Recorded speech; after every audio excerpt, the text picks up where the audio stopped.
நில்லு. ஓ ஃபாஸ்டா.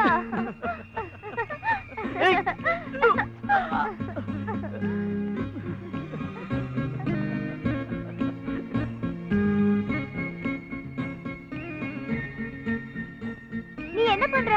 குளிக்க போறேன். போர்டு பார்க்கலையா?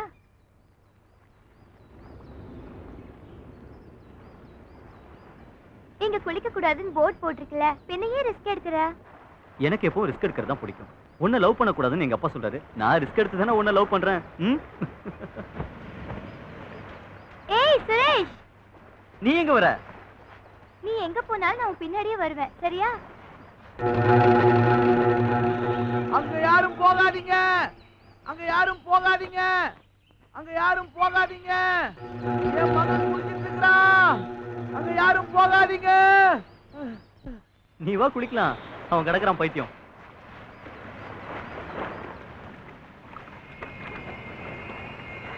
Come on.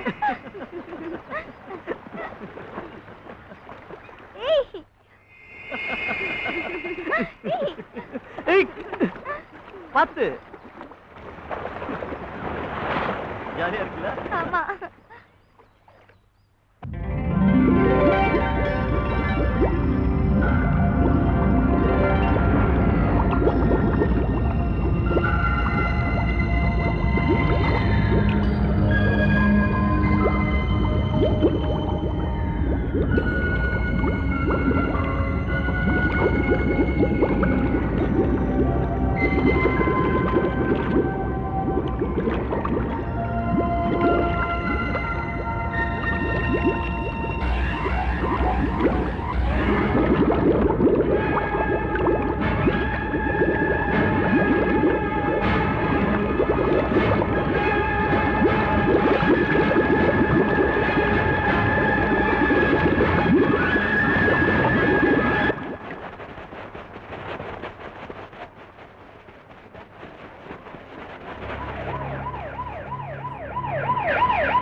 அபாயகரமான பகுதி. அந்த இடத்துல யாரும் குளிக்கவோ மீன் பிடிக்கவோ போகக்கூடாதுன்னு போர்டு வச்சிருக்கோம். அதையும் மீறி போய் இப்படி ஆயிடுறாங்க. பேசாம அந்த இடத்துல பெர்மனண்டா போலீஸ் பாதுகாப்பு போட்டா என்ன சார்? இனிமேல போடுறது இருக்கட்டும். அந்த இடத்துல இப்படி அடிக்கடி யாராவது செத்துக்கிட்டே இருக்காங்க. ஆனா இது வரைக்கும் எந்த ஆக்ஷன் எடுத்த மாதிரி தெரியலையே சார். தரத்தட்ட கப்பல்ல அடிபட்டு செத்துருப்பாங்களோன்னு சந்தேகம் இருக்கிறதா எல்லாரும் பேசிக்கிறாங்க. அப்புறம் ஏன் சார் அதை அப்புறப்படுத்தாம இருக்கீங்க? அப்புறப்படுத்த ஏற்பாடு நடந்துகிட்டு இருந்த நேரத்துல தான் இப்படி ஒரு துயரமான சம்பவம் நடந்திருக்கு. முதல்ல அந்த தரதட்டின கப்பலை பத்தி நீங்க தெரிஞ்சுக்கணும். 35 வருஷத்துக்கு முன்னால சீனாவிலிருந்து ஒரு சரக்கு கப்பல் இங்க வந்துச்சு. கடுமையான புயல் மழையினால அந்த கப்பல் தரதட்டி போச்சு. அதுல இருந்து அத்தனை பேரும் செத்துட்டாங்க. அந்த கப்பலை உடைச்செடுக்கிறதுக்கு கவர்மெண்ட்ல கான்ட்ராக்ட் எடுத்தாங்க. கான்ட்ராக்ட் எடுத்தவங்க பாதி உடைச்செடுத்தாங்க. முழுசு உடைச்செடுத்தா லாபம் வராது, நஷ்டம் தான் வரும் தெரிஞ்சதும் பாதியில விட்டுட்டு போயிட்டாங்க. பாதி உடைச்செடுத்த அந்த கப்பல் தண்ணிக்கு வெளியில தான் இருந்துச்சு.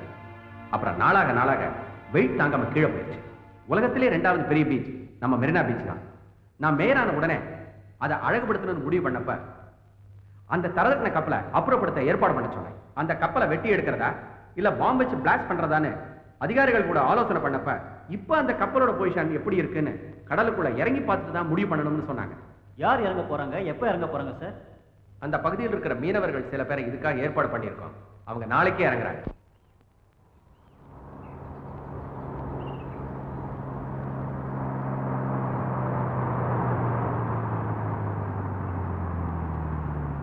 அரசாங்கம் முழிச்சுக்கிச்சு. அவங்களுக்கு தெரியறதுக்கு முன்னாடி எங்களுக்கு தெரியணும். கப்பல் அது எந்த இடத்துல இருக்கு? சொல்லு சொல்லு. எங்க வச்சு சொல்லு.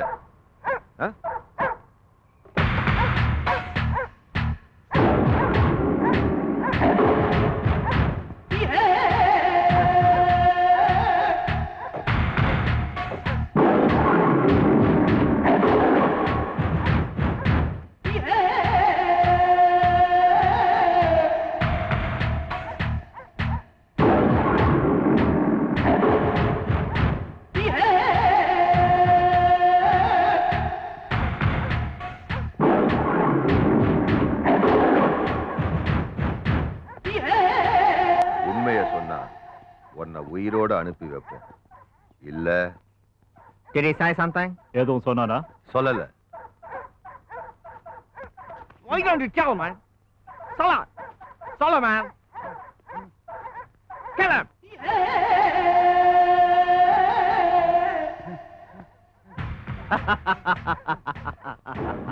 Look at it running. It's funny. It's a very good meal for the dog.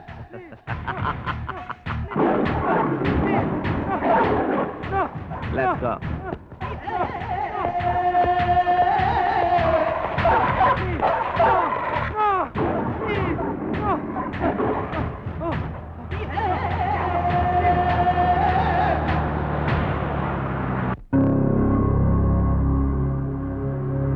All of you be alert. Public யாரையும் இந்த ஏரியால அலோவ் பண்ணாதீங்க. அந்த பக்கம் யாரும் போகாதீங்க. டேய் போடா. போடான்னு சொல்லல. போடான்னு போடா.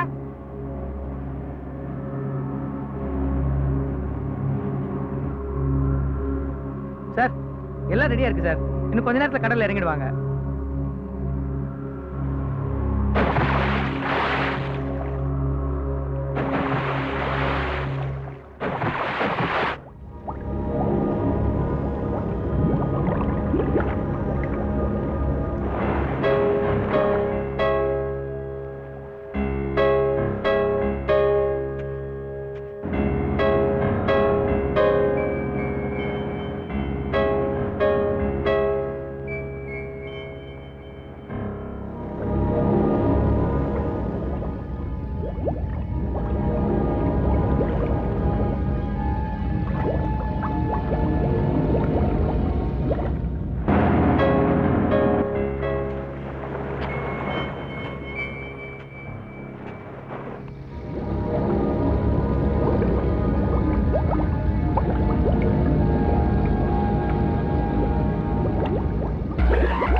சார் நான் வெங்கட்ராமன் பேசுறேன். பெரிய ப்ராப்ளம் சார். கடலுக்குள்ள போன அத்தனை பேர் செத்துட்டாங்க.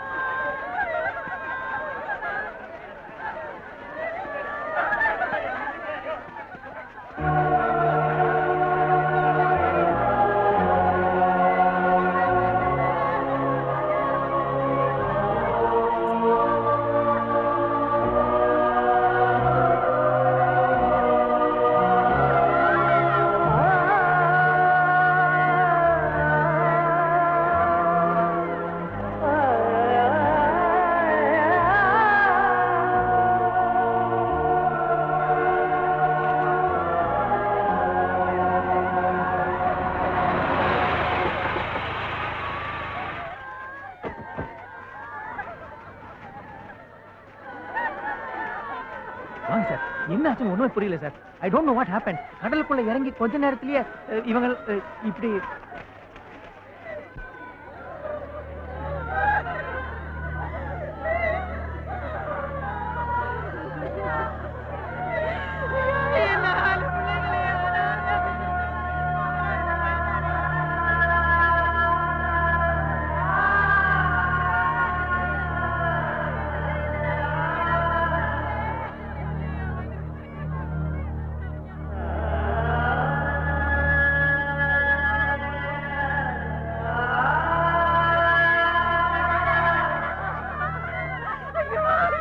லவர்ஸ் காயம்பட்ட அதே இடத்துல இவங்க அத்தனை பேருக்கும் காயப்பட்டிருக்கு. சார் நீங்க பார்க்கணும்னா பாடி எல்லாம் இவ்வளவு நேரமா வச்சிருந்தோம். ஆம்புலன்ஸ் ரெடியா இருக்கு. போஸ்ட்மார்ட்டத்துக்கு ஏற்பாடு பண்ணுங்க. இந்த இடத்துல ஸ்ட்ராங்கா செக்யூரிட்டி போட சொல்லுங்க. Okay sir. எக்ஸ்கியூஸ் மீ, இந்த நேரத்துல எந்த கேள்வி வேண்டாம் ப்ளீஸ். சார் ஒரே ஒரு கேள்வி கேளுங்க.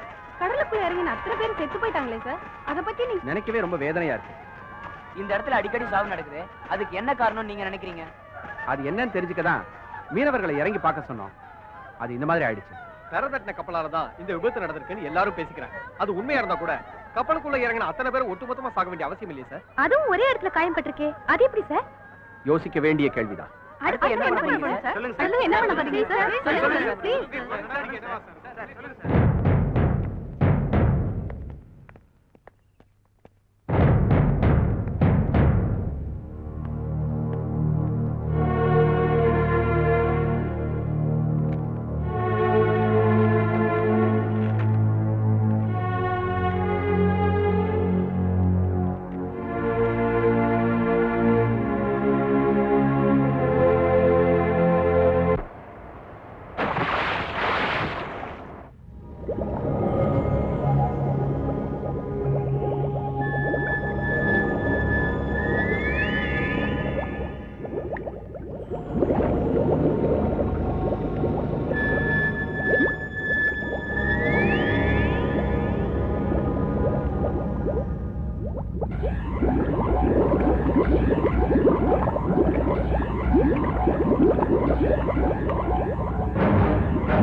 விஷயம் எவ்வளவு சீரியஸ் ஆனதுக்கு பிறகு இந்த கேஸை எல்லா வகையிலையும் திறமையான ஒரு அதிகாரி கிட்ட ஒப்படைக்கிறது தான் நியாயம். வசந்த் பெரியசாமியை பத்தி உங்களுக்கு எல்லாருக்குமே தெரியும். நம்ம டிபார்ட்மெண்ட்ல அறிவிலையும் சரி, அட்வென்ச்சர்லயும் சரி, இந்தியாலேயே நம்பர் 1 அவர்தான். மக்கள் கிட்டையும் அரசாங்கத்துக்கிட்டையும் நம்ம நல்ல பேர் வாங்கணும்னா கல்கத்தால இருக்கிற வசந்த் பெரியசாமி இம்மீடியட்டா வரணும்.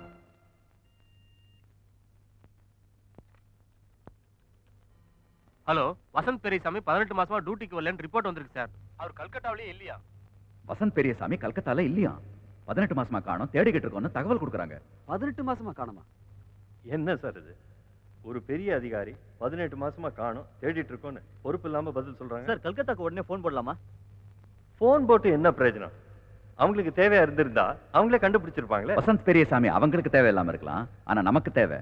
மிஸ்டர் சர்மா, அவரை கண்டுபிடிக்கிற பொறுப்பை உங்ககிட்ட ஒப்படைக்கிறேன். இன்னும் ஒரு வாரத்துக்குள்ள அவரை என் முன்னால கொண்டு வந்து நிறுத்தணும். கல்கட்டால காணாம போனவரை நம்ம எப்படி சார் கண்டுபிடிக்கிறது? அவர் சொந்த ஊர் இதுதான், சொந்த வீடும் இங்கதான் இருக்கு.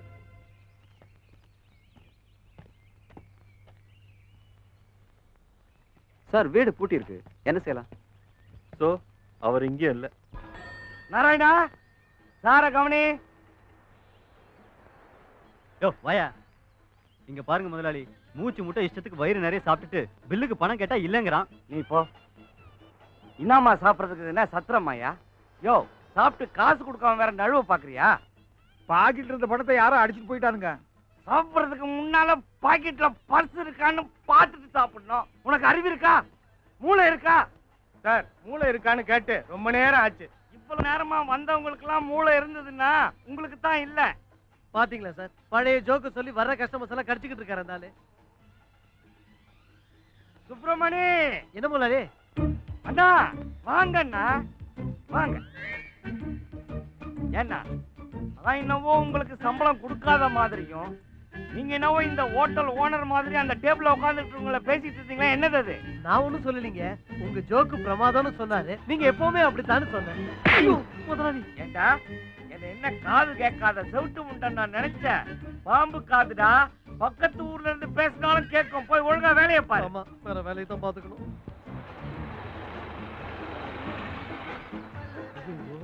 நேவில இருந்து வரானுங்களே, மறுபடியும் கூட்டிகிட்டு போயிடுவானுங்களே. இப்ப என்ன பண்றது?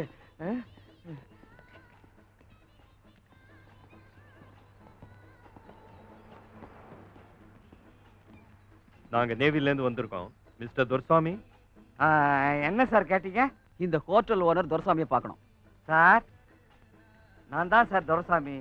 எனக்கு காது கொஞ்சம் சரியா கேட்காது. உங்களுக்கு என்ன வேணும்? முதலாளி என்ன? பக்கத்து ஊர்ல இருந்து பேசினா கூட கேட்கணும் சொன்னீங்க. ஐயோ ஏண்டா, முக்கியமான விஷயமா வந்திருக்காங்க. நல்லா காது கொடுத்து கேளு நான் சொல்றேன். எதுக்கு நான் செவுட்டு மிஷினை மாட்டி இருக்கிறேன்? போ, மத்ததெல்லாம் பிறகு பேசிக்கலாம். நீ போய் உங்களுக்கு காப்பி கொண்டு வா. போ. சொல்லுங்க சார். இவரை தெரியுமா? என்ன சார் இது? அல்லாஹ்வை தெரியுமா இயேசுவை தெரியுமான்னு கேட்கிற மாதிரி கேட்குறீங்க. இவர் என்னுடைய தெய்வம் மாதிரி. என்னுடைய இந்த நிலைமைக்கு காரணமே இவர் தான் சார். நான் அதை பத்தி கேட்கல. அவர் எங்க இருக்காருப்பா? கல்கட்டாவில் இருக்காரு. போகும்போது சொல்லிட்டு போனாரு, நான் வரும்போது சொல்றேன்னு. 2 வருஷமாச்சு. அவரும் வரல, தகவலும் வரல. எதுக்கு சார் இதெல்லாம் கேக்குறீங்க? ஒண்ணும் இல்ல, நாங்க வரோம். யோ, நீ எங்கேயா பணம் கொடுக்காம போற? கொஞ்சம் பொறுங்க, பணம் தானே ஏற்பாடு பண்றேன். அவர் எங்க இருக்காருன்னு யாருக்குமே தெரியலையே. ஐயா ஐயா ஐயா, அந்த போட்டோவில் இருக்கிறவர் யாருன்னு எனக்கு நல்லாவே தெரியுங்க. தெரியுமா? தெரியுங்க. அவர் எங்க இருக்காரு சொல்லு. சாப்பிட்டேன்ற பில்லு 185 ரூபாய்ங்க. கொடுத்தீங்கன்னா சொல்றேன். அப்படியே நான் ஊருக்கு போறதுக்கு பஸ் டிக்கெட்டுக்கு 200 ரூபாய் கொடுத்தீங்கன்னா சொல்லு. அவர் ஊட்டியில் இருக்கிறாரு. நான் பல தடவை பார்த்திருக்கிறேனுங்க. ஊட்டி இல்லையா? Anglo Indian school கிட்டீங்க.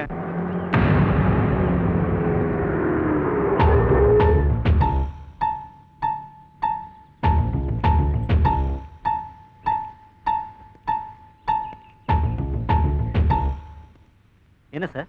இந்த வண்டியில கடத்தல் பண்றதா கம்ப்ளைண்ட் வந்திருக்கு. சார், நாங்க நல்ல ஃபேமிலி சேர்ந்தவங்க. இந்த வண்டி தான், கொஞ்சம் நம்பர் பார்த்து சொல்லுங்க சார். ஐயா, பச்சை கலர் வண்டி. ஐய் டிரைவர் பையா, டிக்கி ஓபன் பண்றேன். சார், என் ஒய்ஃப் பிரெக்னன்ட், செக்கப்புக்காக டாக்டர்கிட்ட போயிருக்கேன் சார். முதல்ல நான் வண்டியை செக்அப் பண்றேன்.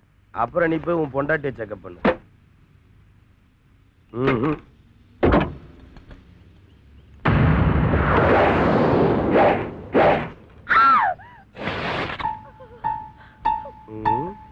இங்கே இல்ல, அங்கேயும் இல்ல, இங்க இருக்குதா? ஓ, ஒரிஜினலா? சார், நீங்க வீணா தயார் பண்றீங்களா? சார், பணம் வேணா வாங்க சார், எங்களை போக விடுங்க சார். இந்தாங்க. இப்ப தெரியுதுல்ல, இந்த அறிவு முன்னாடியே இருந்திருக்கணும். ஏய் படா, என்னடா லுக்குற? படா படா. இவன் என்ன போலீஸ்காரனா பொறுக்கியா? என்னடா ராங் ரூட்ல வர? சார், கரெக்டான ரூட்ல தான் சார் வரேன். போலீஸ்காரனை எதிர்த்து பேசினாலே ஃபைன் கட்டணும் தெரியுமா? சார், குழந்தைக்கு வழி விடுங்க சார். ஓ, குழந்தைக்கு ஃபீஸ் கட்டுற மாதிரி எனக்கு கட்டிட்டு போடா. என்கிட்ட பணம் இல்ல சார். பணம் இல்லைன்னா புள்ள என்ன? சார், செயின் விடுங்க சார். ஒண்ணும் செய்ய மாட்டேன். பொண்ணு காதுல இருக்கிற கவலை.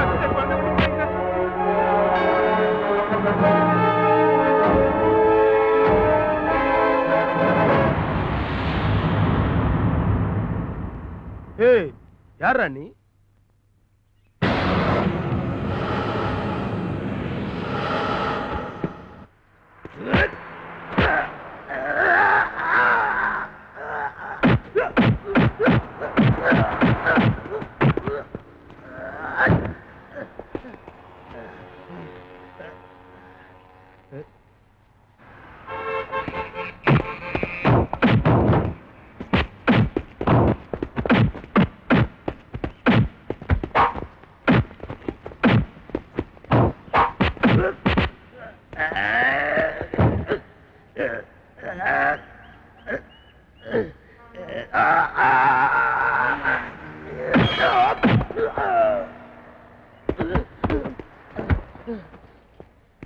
டேய் வாடா.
டேய் மரியாதையா இவங்க கிட்ட வாங்கின பணத்தை திருப்பி கொடு.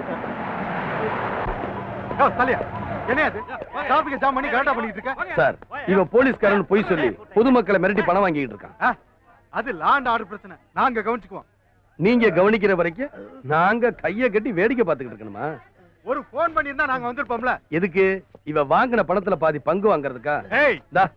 உங்கள மாதிரி சில அதிகாரிகள் வாங்குறதுனாலதான் தப்பு பண்றவங்க தைரியமா இருக்காங்க, தட்டி கேட்க வேண்டிய இவங்க பயந்து நடுங்கிட்டு இருக்காங்க. இத பாரு, தப்பு செய்யறவங்களை தண்டிக்கிற உரிமை எங்களுக்கு இருக்கு. ஆனா கம்ப்ளைண்ட் பண்ண பயந்துகிட்டு இருக்கிற இந்த மாதிரி கோழைங்க இருக்கிற வரைக்கும் போலீஸ்காரன் என்ன செய்வான்? என்ன சொன்னீங்க? பொதுமக்கள் கோழையா இருக்காங்களா? இந்த நாட்டில் நடக்கிற கொடுமைகளை பார்த்து பொதுமக்கள் கொதிக்க ஆரம்பிச்சு ரொம்ப நாள் ஆச்சு. பொதுமக்களுடைய விழிப்புணர்ச்சியை பார்த்து அரசியல்வாதிகளே ஆடி போயிருக்காங்க. உங்களை மாதிரி அதிகாரிகள் தான் இன்னும் திருந்தாம இருக்கீங்க. கண்ணாடியை உடைச்சான், காரை உடைச்சான், ஆட்டோ உடைச்சான், அதை உடைச்சான், இதை உடைச்சான்னு நீங்க கம்ப்ளைண்ட் பண்ணா நஷ்ட ஈட நாகதாய வாங்கி தரேன். நீங்க ஒண்ணும் வாங்கி தர வேணாம். இந்த நாட்டில் எவன் தப்பு பண்ணாலும் அராஜகம் பண்ணாலும் அதெல்லாம் கண்டும் காணாம போற மத்தியில இதெல்லாம் தைரியமா தட்டி கேட்கறதுக்கு ஒரு வந்திருக்காரன் சந்தோஷப்படுறதை விட்டுட்டு தண்டியத்தனம் பண்ண வச்சுட்டீங்க. போங்க சார். நீங்க கம்ப்ளைண்ட் கொடுத்தாலும் சரி கொடுக்கலனாலும் சரி போக்குவரத்துக்கு இடைஞ்சல் பண்ணாருன்னு சொல்லி இவரை நாங்க அரெஸ்ட் பண்ணுவோம். போலீஸே, இந்த போக்கு நாங்க தான், வரத்தும் நாங்க தான். இவரை அரெஸ்ட் பண்ணி போலீஸ் ஸ்டேஷன் கொண்டு போவோம் நீங்க நினைச்சா நீங்க ஸ்டேஷனுக்கு போக முடியாது. அப்படி சொல்லுங்க. வீட்லயும் மறியல் பண்ணுவோம், ரோட்லயும் மறியல் பண்ணுவோம். இவனுங்க எப்படி ஸ்டேஷனுக்கு போறாங்கன்னு பாத்துருவோம். இவனை ஸ்டேஷனுக்கு கொண்டு போனாதான் நம்ம இங்க போக முடியும். சரி வண்டியில போடா.